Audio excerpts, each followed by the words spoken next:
What's up, guys? Welcome back to another episode of Daniel's Sports Ledger, sports betting tips and picks for sports bettors. And guys, we've gotten a little out of pocket here. We've been doing too many opinion pieces, things like that. So from now on, we're only talking about today's games. We're only talking about sports betting all the time. Also, guys, check me out. I have a link on my I believe it's still on my Instagram. If not, hit me up. Or it's still on my Twitter. I have a link on my Twitter to uh, KPHO in Las Vegas. Did a live show. I've been doing a lot of Vegas radio lately with JB the Ticket, who's an amazing radio host. You guys got to check it out. We give winners out college basketball every Saturday, Sundays. Um, it's just a great show. He does a great job. I'm always honored to be on Las Vegas radio in the morning. So check that out for sure. Check out my Twitter. You can go to the podcast. Well, it's a radio station slash podcast kind of thing. And but it is live on the Las Vegas radio, KPHO. So check that out. It's really good. We got some other handicappers come on there as well. We just talk about the games and we give out odds and all that kind of good stuff. Give you guys, as JB the Ticket says, nothing but the grease. Nothing but the grease. So and Sounds we're hoping to get JB the Ticket on here soon. Radio host out of Las Vegas. So that'll be awesome. But yeah, definitely check that out and check out his radio station as well. Beyond that, what's Well, there's got no some golf Lakers today, on. huh? Yeah, there's golf today, but there's no Lakers on today. So unfortunately, I can't make any dough. Just been streaming, killing it with the Lakers these last few days. They went into Boston underhanded, no AD, no LeBron, won by 9, put the spanking on them. I think they were favored by 15. I apologize. They were underdog by 15 and a half points. Covered that. Didn't take the money line. Took the points, obviously, just because I'm a Laker bro. And I just feel like it's a lot of points to give this still way talented Laker team, as well as a team who has players who are trying to, I don't know if they're trying to avoid getting traded, but more trying to build their stock up. Yeah. So those are some very important things to look at when you're making specific bets on specific teams, because trade deadline, there's been a lot of moves already, but some of these players are playing for their future. They're playing for some contracts somewhere else. So that was a good one to look at with D'Angelo Russell. Unfortunately, like I said, the Lakers aren't playing tonight. I think my money today in terms of basketball, because I'm going to be locked up with some golf like all day. We got the AT&T Pebble Beach Championship. I'm probably going to lock myself up in a room, get a couple brewskis, watch the old golf, and I'll have a pick for that here a little later as well. But I think my one pick for basketball is it's really simple, and this is going to be crazy, but I feel like it's super simple. Lakers went into Boston and just embarrassed them. They just embarrassed them. I haven't seen a line like today's line in so long. Boston is the team in the East. I don't care what anybody says. They are ridiculous. Like they're a top-notch team. Lakers just embarrassed them. It's just one of those things where you got punched in the mouth. They backed up, staggered. They try to get themselves back in. They're down 12. And these are professionals. It's tough to make that many points up and still, just there's so many things that happen with in terms of basketball. But today's game, Memphis Grizzlies at Boston Celtics. Boston giving up 20 points. I feel like that's an easy hit. I mean, anybody who would go against that, it just sounds great. Like, give me 20. Yeah, I'll take 20. But I'm telling you, Boston's going to come out and handle business. My only game of the day is I'm taking Boston. I'm laying the points at 410. I apologize, at 19.5 minus 110. The game starts at 410. It'll be right around the time golf ends out. So that's my NBA pick. Now, I was going to jump on the Purdue game a little earlier today. Those of you who did, congratulations. I mean, I feel like they're probably going to cover that spread. They're up 10 right now. Wisconsin's a gritty team at home, but Purdue is showing why they're the number 2. They got snubbed by my boys, the North Carolina boys. North Carolina finally takes the number 1 pick, and they've been just rolling. They handled Duke pretty easily by 9. Yeah, they did. And so yeah, I think that North Carolina team is legit number 1 team. Purdue is a solid number 2. Ooh, little rhyme.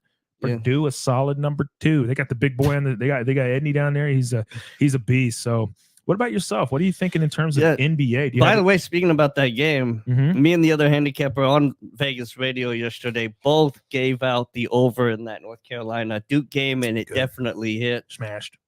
The over was 152.5. Right. So just another reason why to listen to that radio station in the mornings. But yeah, what was your question? I'm sorry. What do we think in NBA? NBA, yeah. Oh man, that is one crazy spread. 19.5 in the NBA.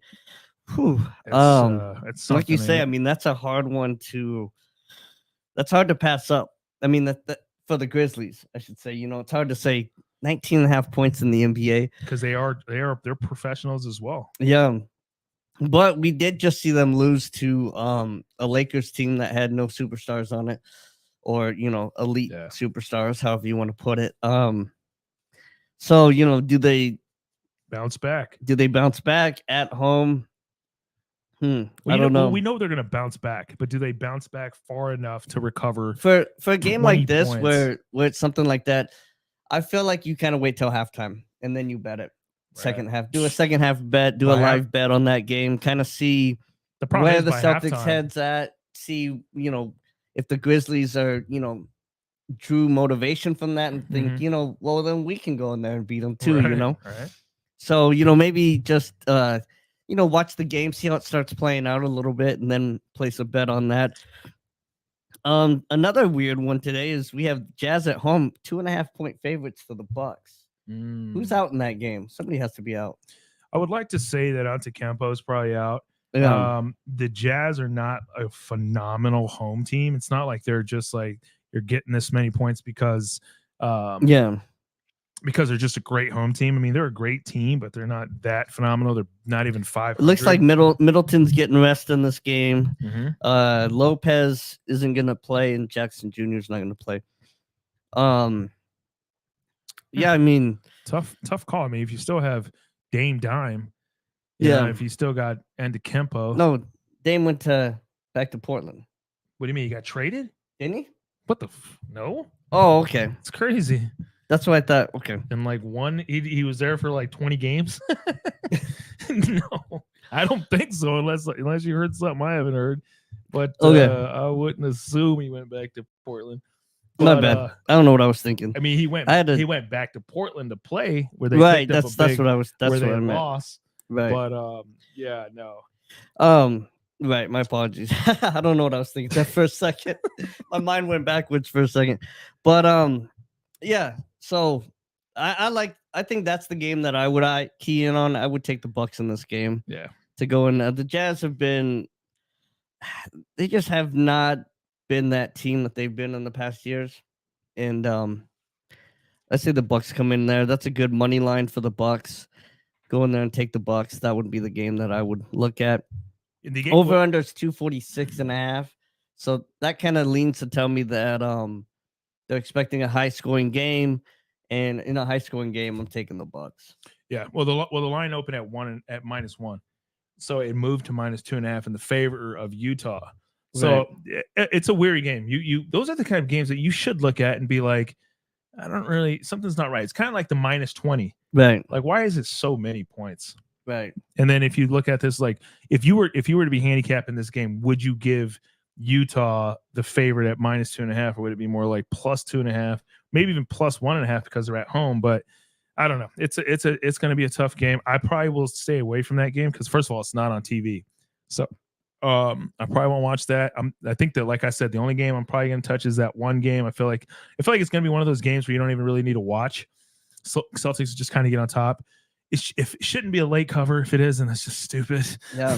Well, another option in that game too is if the Celtics do get way. This is why I say make this more of an in-play game, because the Celtics do get way up on top.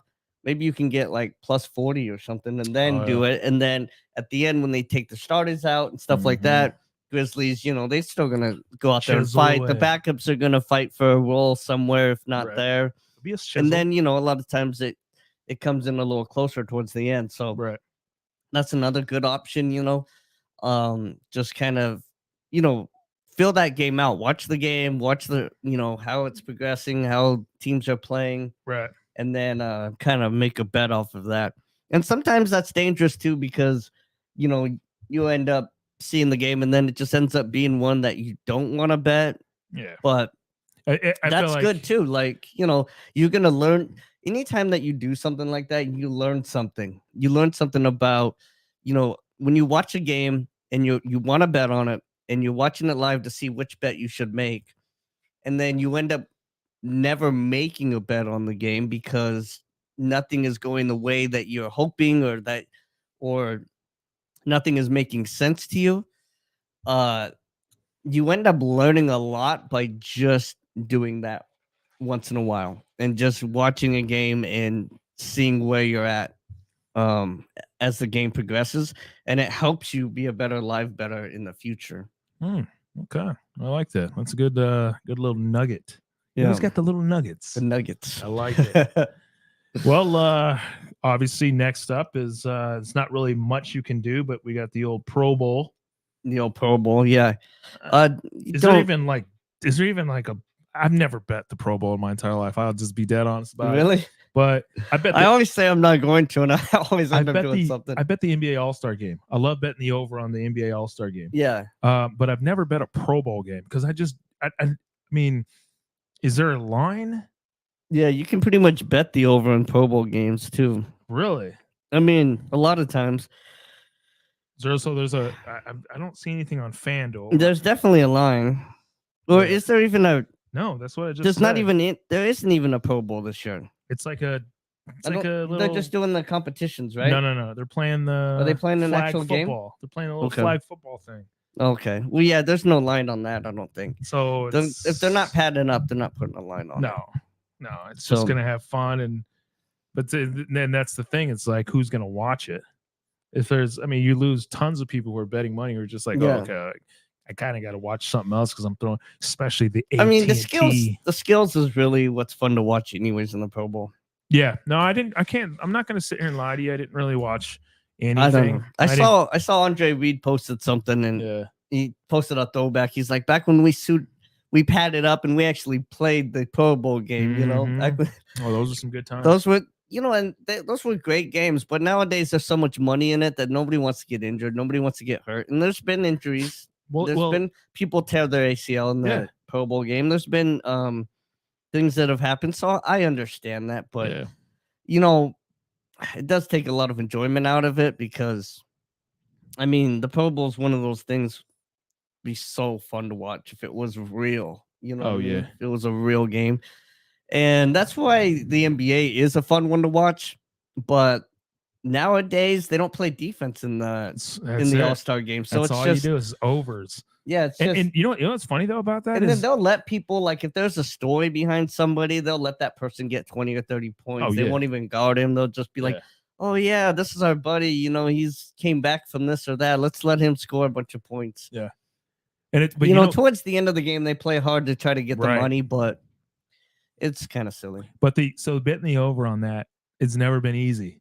I'm not kidding. So it's always been they hit that thing really close. You take the over. The last few times it's been hit on like the last couple plays. Yeah. And because it's always like 300 350. It's 350 or something. But it's fun. What are you gonna do? Yeah. But I'll tell you what, those old NBA All-Star games with Jordan and all those guys back then, I'll watch those. If those are on TV, I'll watch it. Well, they won't be. So they're on TV once in a while. Oh, you mean like a classic reel? Yeah, a classic, like ESPN Classic or something. I've been known to dabble from time to time, catch one on YouTube. Yeah, and just kind of relive the glory days. Yeah, those were Bird, fun. the 3-point contest. Yeah. Oh yeah, my man Bird. All right, and then do you have anything for college hoops? Yeah, I got a lot for college hoops. Okay. We got a lot of college hoops coming up here. We have a big one here, South Dakota and South Dakota State. It's a little school. If you know me, I'm a little school better. That's what I like in college hoops. Yeah, you do. I'm not a big top 25 better. So if you end up betting top 25, I'm probably not your guy. It's just, that's not where the money is. That's where Vegas puts all their focus on. They don't really get those lines wrong. They put, all their time and energy on, Duke and North Carolina and those games. And, they, when you have like 152 games on a Saturday, today's Sunday, there's not nearly as many games, so it's not as hard for them. But when you have these Saturdays where there's 152 games, Vegas is going to make some mistakes on some of those games. And it's always going to be on these little schools that nobody's expecting to bet. So as a professional bettor, that's where the money is. That's where you take your time and you find the little schools. So I'm a little school guy. We got here one, South Dakota at South Dakota State. South Dakota is notoriously horrible in college basketball.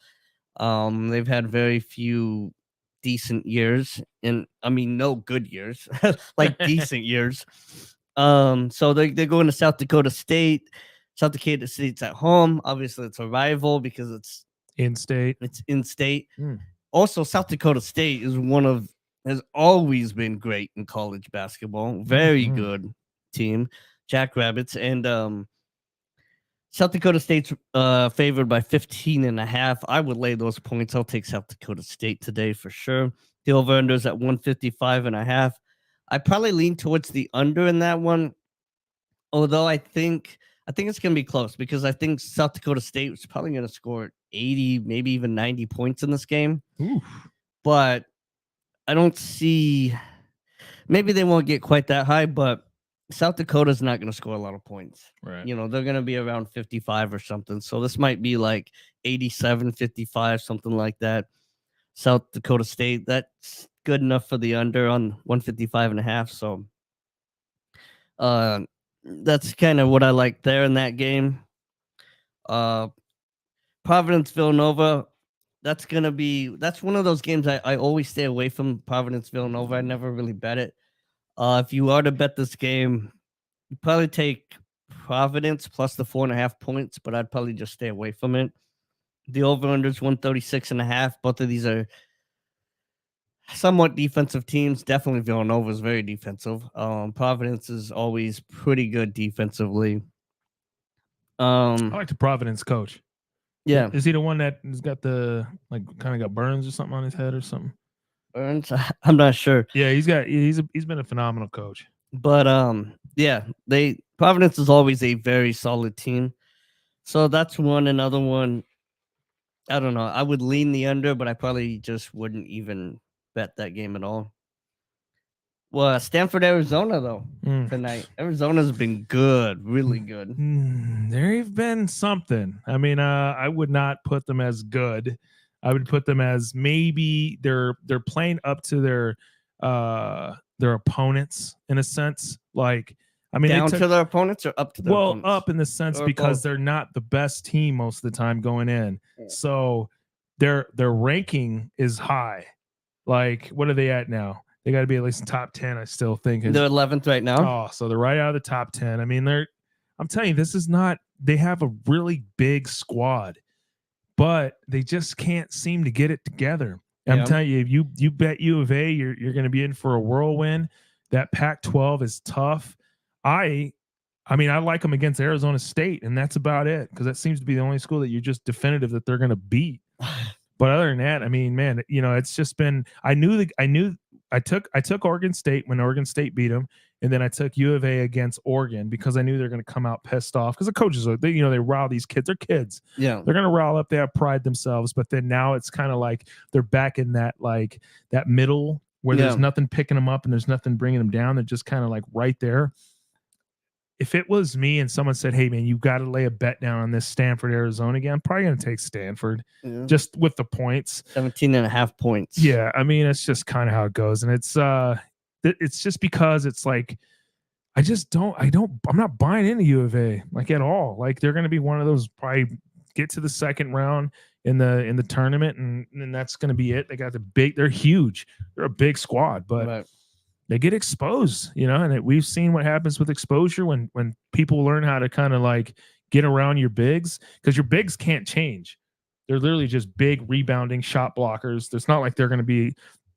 It's not like it's a Kevin Durant where he can just start switching things up and hitting jumpers. And no, it's like they're very fundamentally one way. So it's but the thing is they match up well with a lot of the big schools because the big schools are a lot of the same way, the big boys. Yeah. So it comes down to shooting. So, I mean, I would look up stats in terms of like the differential between the shooting disparity, the 3-point disparity, things like this, and just kind of see where it lies. But 17.5 points is a lot of points for a team that's basically 11th in the nation and who hasn't proved anything. And the thing is man, a lot of these unranked teams are coming in these days and just putting the hammer down on these schools. So I don't know. It's a tough bet. There's plenty more better bets out there during that time. So NBA is full fledged today. College is going to be good. I like the one you said though with the Dakotas. Yeah. I might hop on that. Yeah, I really like that. You have a really good point. Like they go, let's say they score 80. South Dakota is going to score 50. Yeah. Like that's they're maxed out. So the potential disparity in that, I think that 15.5 is going to be 30 by the time it's over. Yeah. As far as, I have to disagree. I think Arizona, I think they're going to end up probably around 5th in the nation by the season's end. They're probably still figuring a couple things out here, but that happens in college basketball a lot of times, especially with the better teams. They always seem to kind of have these rough. They don't ever play their best and really until the last couple of weeks of the season going into the tournament. And, you see that all the time. These Kentuckys and other teams where they never quite figure it out till right at the end towards March Madness. And, as far as this game goes, yeah, I mean, Stanford could cover, it could be like a 15, 16 point win, and Pac-12 is just always one of those teams that, you're going to get backdoor, you're going to get backdoor covers and all kinds of wild stuff. But, so I probably wouldn't bet that game. The over-under is 163.5. I'd probably take the under in that game. Yeah, that's pretty good. That's a good under. Yeah. That's a lot of points. 163.5. Yeah. So especially with the disparity of the line in terms of the spread. Right. 163, it's I mean, you have both teams are pretty good shooting teams. Mm-hmm. Arizona averages about 90 points a game, and Stanford averages about 80 points a game. All right. And yeah. So Arizona's actually second in the whole nation for points per game. Right. Yeah, they're huge. The reason why is because their field goal percentage is probably super high. Yeah, the 49% field goal, 16th in the nation. You have some good shooting teams here, mm-hmm. but in a rivalry game like this, I think that I think it tends to push the total down a little bit. Also with the bigs, sometimes they sometimes they don't. They miss more shots, Yeah, sometimes the game ends up being a little slower. And yeah, I don't think of any of these teams either as like super fast paced. So I just feel like this leads to an under here in this game. 163.5 just seems a little bit high on those two teams. Right. Golf. Let's talk some golf. Man, I just got some disturbing news. Uh-oh. Yeah. So AT&T Pebble Beach has been officially postponed. Oh man, till when? Back to Monday. Due to weather, obviously. They're sitting right there. Yeah, they're sitting on the Pacific. Okay. Of course, that course. I mean, they could probably play. I mean, it's probably raining. It's probably not like this ridiculous thunderstorm. Right. But this course is the toughest course when the weather is at its worst. So some courses you can play like, okay, you can still probably sneak through with a 1-2 under, but I mean, this course will eat you up. Sometimes like there's a par 3 that's 111 yards. All right. Mm-hmm. When the weather is blowing or when the wind is blowing at its fiercest, you could hit a driver and come up short.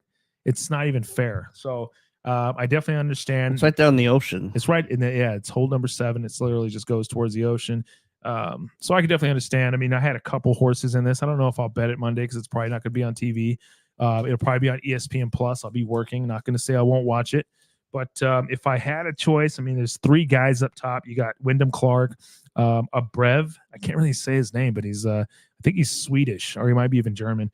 And then you got Pavon, who is the previous winner of last week's tournament, top 3. And then you got Scheffler just kind of hanging on right there. He's about, I believe he's 4 strokes back. And Oh, Berg. yeah, Berg. So he's good. He's phenomenal. They're all young. These kids are all young. Then you got the studs sitting back there like on 13 under or whatnot.